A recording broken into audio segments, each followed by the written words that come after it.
Welcome to my show Talkathon with Shubhodip. অনেক দিন বাদে I am again meeting you guys. I hope you are all fine. So যেটা হলো সেটা হলো যে for the last few days or for the last few months there was lockdown and we were not able to shoot, we were not able to meet anyone. তো সেখানে খুব problem হচ্ছিল এবং সেই থেকে আমাদের যেটা শুরু হলো সেটা হচ্ছে একটা ডিপ্রেশন, যে আমরা কোনো কাজ করছি না। So we were just facing a lot of challenges in life. নিজের বাড়ির মধ্যেই লকডাউন হয়ে বসে থাকা, that actually was giving a lot of pressure on your mind. Actually it was putting a lot of pressure on everyone's mind. তো আজকে সেই নিয়েই আমরা আজকে কথা বলবো, তো how to handle depression. So we are all maintaining safe distance, we are all taking protection. তার মধ্যেও I have come to meet a very special guest, Dr. Suvarna Sen. She is a consulting psychologist. তো আজকে আমি doctor Suborna সেনকে meet করছি to discuss what is depression. So my first question to doctor Sen is, doctor Sen, what exactly do you mean by depression? What is depression? Word very loosely. আমরা তো ডিপ্রেশনটাকে clinical depression হিসেবে সবসময় use করি না, we use it very loosely. কী হয় সেটা হচ্ছে মন খারাপ হলেই লোকে বলতে থাকে ডিপ্রেস। কে কারোর একটু মন খারাপ হয়েছে, 2-3 দিন মন খারাপ আছে, সাথে সাথে লোকে বলতে থাকে এত ডিপ্রেশনে ভুগছিস কেন। সো না, এই মন খারাপ, নর্মাল মন খারাপ আর ডিপ্রেশন ক্লিনিক্যাল এক জিনিস নয়। নর্মাল ডিপ্রেশন, নর্মাল মন খারাপ আর ক্লিনিক্যাল ডিপ্রেশন দুটো একজন জিনিস নয়। মন খারাপের ক্ষেত্রে কী হয়, মন খারাপ ভাল লাগছে না, জাস্ট ভাল লাগছে না। কেন ভাল লাগছে না হয়তো জানি না, কিছুদিন ধরে চলছে। ততক্ষণ অবধি আমরা এটাকে ক্লিনিক্যাল ডিপ্রেশন বলবো না যতক্ষণ অবধি না আমার ফাংশনালিটি ইম্পেয়ার্ড হচ্ছে।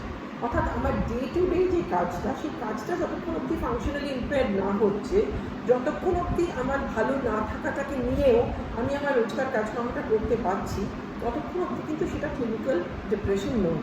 কারণ ক্লিনিক্যাল ডিপ্রেশন যখন হবে তখন কিন্তু আমি আমার ডে টু ডে অ্যাক্টিভিটি যতটা স্বাভাবিকভাবে আদারওয়াইজ করে যাচ্ছি ততটা স্বাভাবিকভাবে করে যেতে পারবো না। So there lies the major difference, যে ফাংশনালিটি অ্যাফেক্টেড হবে। ফাংশনালিটি অ্যাফেক্টেড না হলে সেটাকে ততক্ষণ অবধি কিন্তু আমরা ডিপ্রেশন জেনারেলি বলছি না। যে কোনো মন খারাপ ডিপ্রেশন নয়। আরেকটা যেটা বিষয় সেটা হচ্ছে ডিপ্রেশনের ক্ষেত্রে না একটু বিষয়টা ক্রনিক হতে হবে। অর্থাৎ আমার একদিন মন খারাপ হলে হতেই পারে, 2 দিন মন খারাপ হলে, 3 দিন মন খারাপ হলে, সেটাও হতেই পারে। তাহলে আমার এই মন খারাপটা কন্টিনিউ করছে, আমি নিজেকে উইথড্র করে নিচ্ছি অন্যদের থেকে, আমি কারোর সাথে কানেক্ট করছি না, কারোর সাথে কথা বলছি না, এবং আমি আমাকে আমার মতো থাকতে দেওয়ার মতো করে আমি নিজের মতো থাকছি, এবং সেই থাকাটার মধ্যে যে আমি নিজেকে খুব গুছিয়ে নিচ্ছি তাও নয়। আমি আমার খাওয়া, চান করা বা ডে টু ডে যে ফাংশনসগুলো সেগুলো বা কাজকর্ম কোনোটাই আমি খুব মন দিয়ে করতে পারছি না। এই একটা ফেজ যখন over a period of 15-20 days to 1 month চলে, that means you are on the verge of entering clinical depression or you have already entered depression. আচ্ছা madam, my next question is যে রিসেন্টলি আফটার লকডাউন বা lockdown থাকাকালীন প্রচুর লোকজনই বলছে যে আমরা খুব ডিপ্রেশনে ভুগেছি। প্যারালালি অনেক কিছু আনপ্রেসিডেন্টেড জিনিস ঘটেছে আমাদের জীবনে। প্রচুর ফিল্ম স্টার, ঋষি কাপুর মারা গেলেন, ইরফান মারা গেলেন, এবং তারপরে আবার রিসেন্টলি সুশান্ত সিং রাজপুত মারা গেলেন। এগুলোর হয়তো আমরা নিউজগুলো পাচ্ছি, প্লাস কোভিডে আমাদের এত লোক মারা যাচ্ছে, এই সমস্ত খবর তো আসছে। So there are lot of depressing news coming. তো এইবারে ব্যাপারটা হচ্ছে যে এই থেকে আমাদের মনের মধ্যে কোথাও একটা অবশ্যই ডিপ্রেশন। আচ্ছা আমি একটা জিনিস জানতে চাই, অনেককে আমি জিজ্ঞেস করছি কি খবর, সে বলছে ভীষণ ডিপ্রেসড আছে। আচ্ছা এই যে ডিপ্রেসড আছি কথাটা আর স্যাডনেস, এটার মধ্যে কোথাও একটা পার্থক্য আছে? এই ডিপ্রেশন আর স্যাডনেসের মধ্যে যদি কোনো একটু পার্থক্য থাকে তো সেটা কি না? অবশ্যই পার্থক্য আছে। স্যাডনেসটা অনেক বেশি মোমেন্টারি। স্যাডনেস আমার এখন মন খারাপ লাগছে বা ভাল লাগছে না, খারাপ লাগছে, সেটা কিছুক্ষণ বাদে অটোমেটিক্যালিও কেটে যেতে পারে। স্যাডনেসের মধ্যে সেই ব্যাপারটা আছে, একটা মোমেন্টারি ফিলিং যেটা অটোমেটিক্যালিও কেটে যেতে পারে।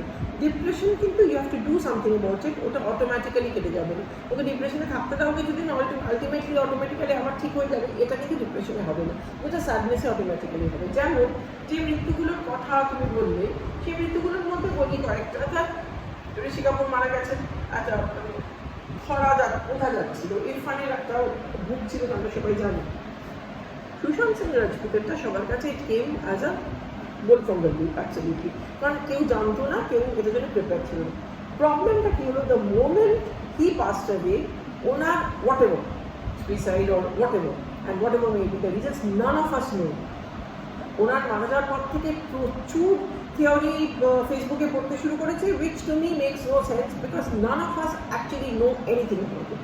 কি হচ্ছে ওনার ওই মৃত্যুটার সাথে তখন কোথাও একটা, যারা মনে করছেন যারা ডিপ্রেশনে ভুগছেন, তারা কোথাও একটা না ওটার সাথে রিলেট করতে শুরু করে দিচ্ছে। দ্যাট ইজ দ্য রিজন অনেকেই, মানে এটা আমি বলছি, আমার অনেক পেশেন্টরাও এটা বলেছেন, আমার চেনাশোনা অনেক এই জেনারেশনের ছেলেমেয়েরা অনেকে বলেছে যে it felt so personal, quote unquote, that was the sentence, it felt so personal. এই যে সুশান্ত সিং রাজপুতের আত্মহত্যাটা, it felt so personal because কোথাও একটা তাদেরও মনে হয়েছে যে এই যেভাবে আছে সেভাবে তো আর থাকার কোনো মানে নেই। ডিপ্রেশনের ক্ষেত্রে ফিল্মের সাথে কানেক্ট করি, আর ডিপ্রেশনের ক্ষেত্রে আরেকটা যেটা ব্যাপার, স্যাডনেস, তুমি যেটা বললে, স্যাডনেসটা এমনি মানে আমার ভালো লাগছে না, that's a different issue. Depression কিন্তু it can be social depression, it can be political depression, it can be economic depression, different kinds of depression হতে পারে। অ্যাপার্ট ফ্রম দ্য ওই DSM-5 ইয়ে হিসেবে যে ডিপ্রেশন, সেটা বাদ দিয়ে বলছি, সেটাকে ছেড়ে দিলেও ডিপ্রেশন আর অন্যরকম নানা রকম হতে পারে। একটা সোশ্যাল ডিপ্রেশন এখন সবার হচ্ছে because of this pandemic. Nobody is sure as to এই প্যান্ডেমিকটার পরেও আমাদের এক্স্যাক্টলি কী অবস্থা হবে। এই প্যান্ডেমিকটার পরে সব কিছু আনলক হওয়ার পরেও আমরা কে কতটা নিজের প্রফেশনে ঠিকঠাক কাজ করতে পারবো, কে কতটা ওপেনিংস পাবো, সেগুলো নিয়ে কিন্তু সবার মধ্যে একটা টেনশন রয়েছে। এবং এই টেনশনটা কিন্তু ইমপ্র্যাকটিক্যাল কিছু না, it's a very very practical tension. কারণ লকডাউনের পরে, লকডাউনে যখন উঠে যাবে তখন কী হবে আমরা কেউ জানি না, কোভিড কতদিন অবধি থাকবে সত্যি কিছু জানি না, নিত্য নতুন থিওরি আমরা পাচ্ছি, ফলে আমরা কেউ কোনোটাতে শিওর হতে পারছি না। ফলে একটা সোশ্যাল ডিপ্রেশন এখন কিন্তু ইন জেনারেল চলছে, মানে সেটাও কিন্তু এপিডেমিক। জাস্ট লাইক কোভিড, একটা সোশ্যাল ডিপ্রেশন যেটা চলছে সেটাও কিন্তু এপিডেমিক হয়ে যাচ্ছে, কারণ সবাই দুশ্চিন্তিত, প্র্যাকটিক্যাল দুশ্চিন্তা যে সত্যি সত্যি কী হবে জানি না। কারণ এই সোশ্যাল ডিপ্রেশনটার সাথে একটা একদম ডাইরেক্টলি প্রপোর্শনাল হয়ে জড়িয়ে আছে ইকোনমিক ডিপ্রেশন। পলিটিক্যালটা আমি আসছি না, ওটা খুবই পার্সোনাল, বিভিন্ন লোকে বিভিন্ন কারণে পলিটিক্যালি ডিপ্রেসড হয়। সোশ্যাল আর ইকোনমিক ডিপ্রেশনটা কিন্তু ইন জেনারেল এখন সবাই, যেখানে একটা ইকোনমিক স্লোডাউন চলছে, জব লস চলছে, কোম্পানি শাটিং ডাউন, কোম্পানি আমি রিসেন্টলি এরকম ফোন পেয়েছি যে আমি সুইসাইডাল হয়ে পড়ছি, তার কারণ আমার চাকরি চলে গেছে, আমার বাড়িতে বউ বাচ্চা আছে, একটাও পয়সা নেই, নিজেও খেতে পারছি না, তাদেরও খেতে দিতে পারছি না, I don't feel I have the right to leave.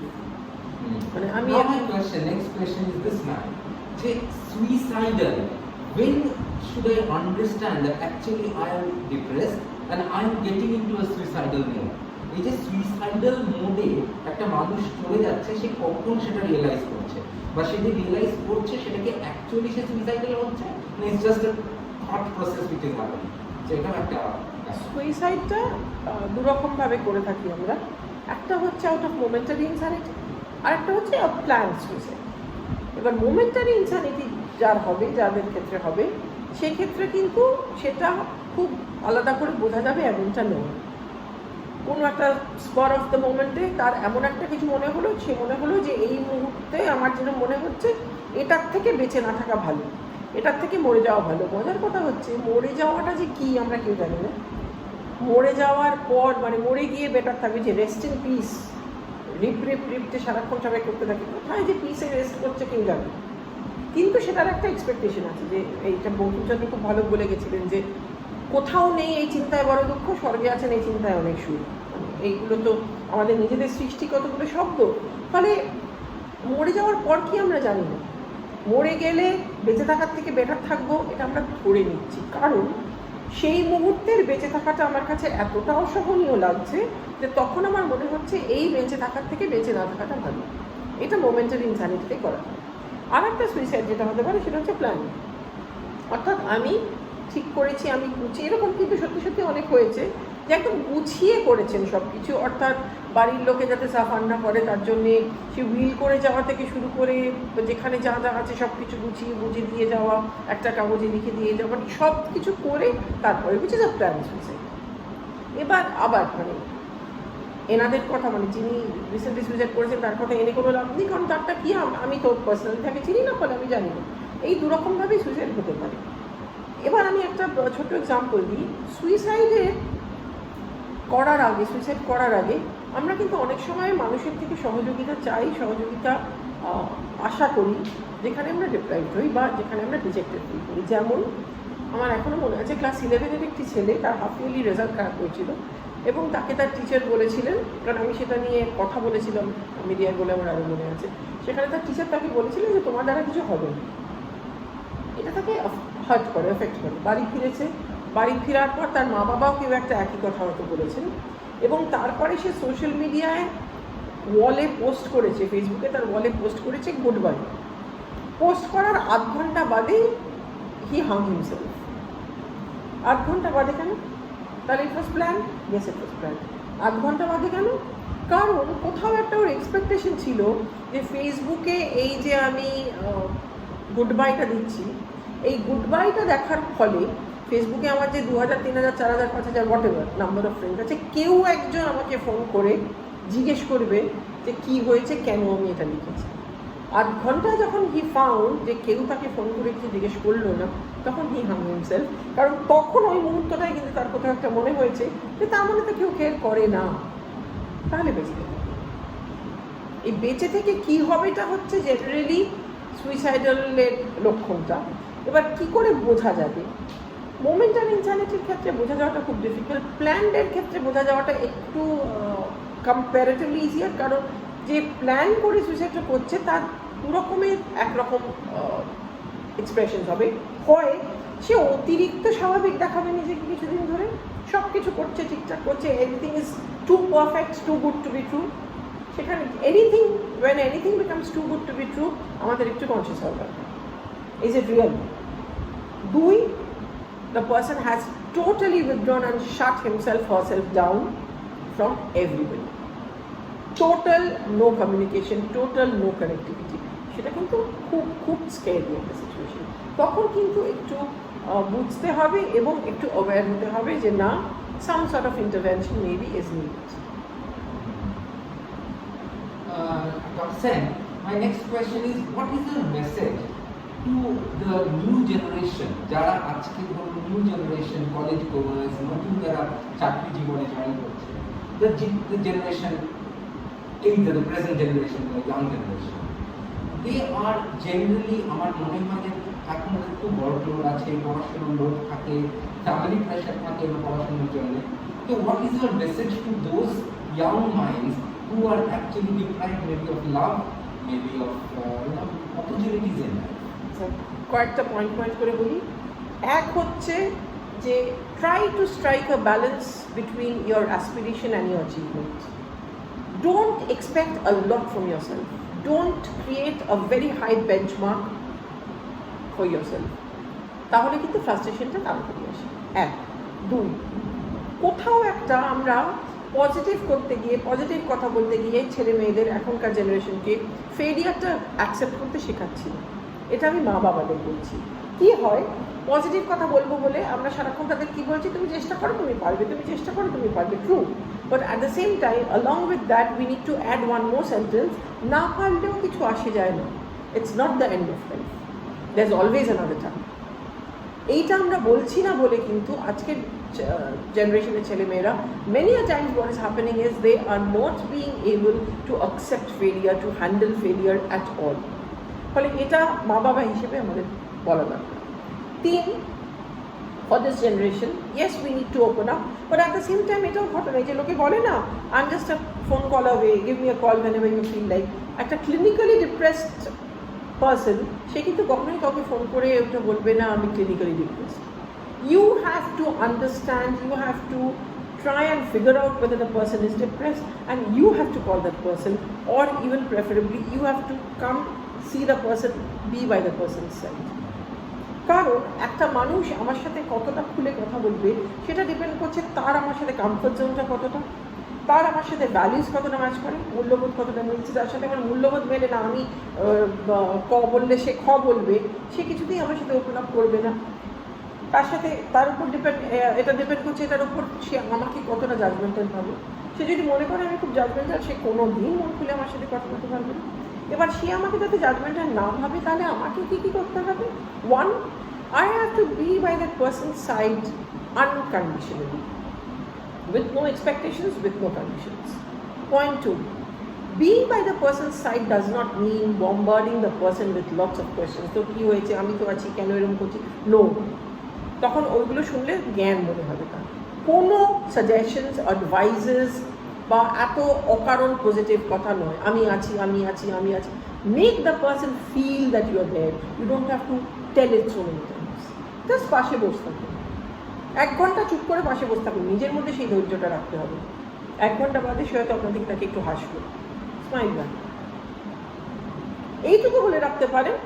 তোর যদি কখনো মনে হয় তুই কিছু বলবি আমাকে বলিস, বল কি হয়েছে বল কি হয়েছে। Don't continuously go on asking questions which actually irritate them at that point, কারণ তাদের তখন কিচ্ছু ভালো লাগছে না। টাইমটা তাদের দিতে হবে, ওই স্পেসটা তাদের দিতে হবে, and yet you have to be there with them, which is a very very difficult thing to do. এই ব্যালেন্সটা স্ট্রাইক করা, কারণ আমাদের অভ্যেসটাই হয়ে গেছে আমরা কারোর পাশে আছি সেটা করতে গেলেই গিয়ে তাকে এক গাদা প্রশ্ন করতে থাকি, আর নয়তো প্রচণ্ড পেপটক দিতে থাকি যে কিছু হবে না কিছু হবে না, চল ওকে চল একটু বেরিয়ে আসি। একটা মানুষ যার সারাক্ষণ কান্না পাচ্ছে তাকে আপনি বলছেন চল একটু বেরিয়ে আসি, বেরিয়ে এলেই ভাল লাগবে না, লাগবে না। এটা আপনি বললেই তার তখন মনে হবে যে you are not understanding the person's problem. You have to be empathetic towards the person, and you have to accept the person the way they are behaving at that point in time. শুধু একটা check রাখার জন্য তার সাথে থাকা, that is what is important. My last question to you, Roxanne.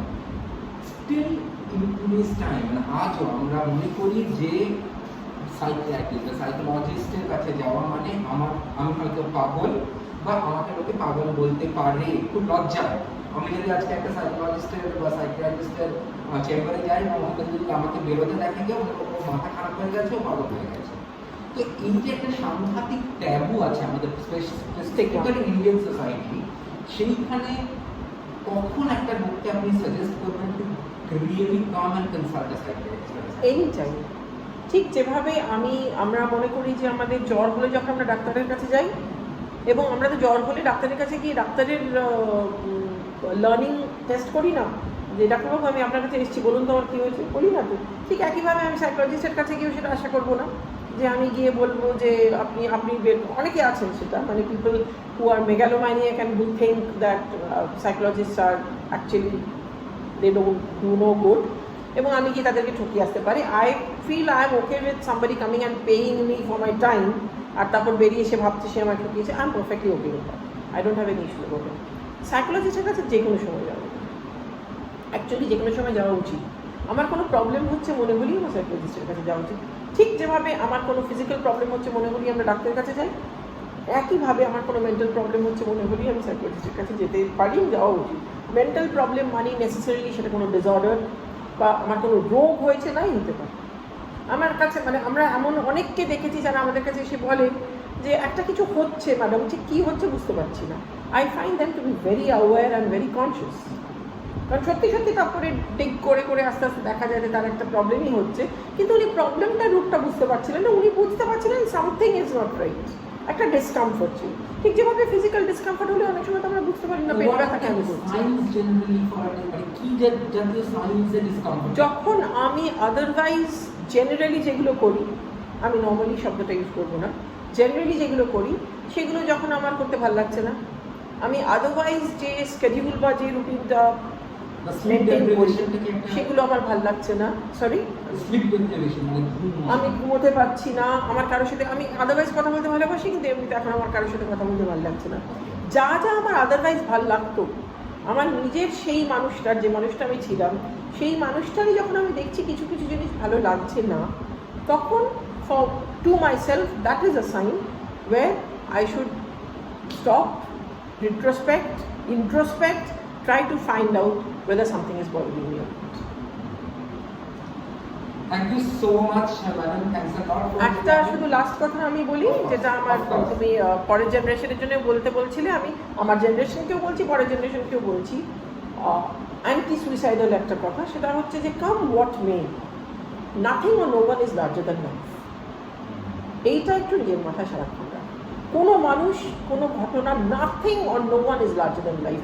Life is larger than anything or anyone. মানে জীবনটা অনেক বড়, অনেক বড়, এবং জীবনটা একটাই। মানে কোনো by accident we were born, by accident we were born, and till we live we have to live, because the only truth ever since we have been born, the only truth is that we'll die one day. The one and the only truth is that we'll die young. বাকি কোনোটাই সত্যি না। এই লাইফটা আমাদের মজা করে কাটিয়ে দেবো। Absolutely. Life is a journey. We have to go through that journey. Come on. Thank you so much, ma'am. Thanks a lot. Thanks for your time, ma'am. Most welcome.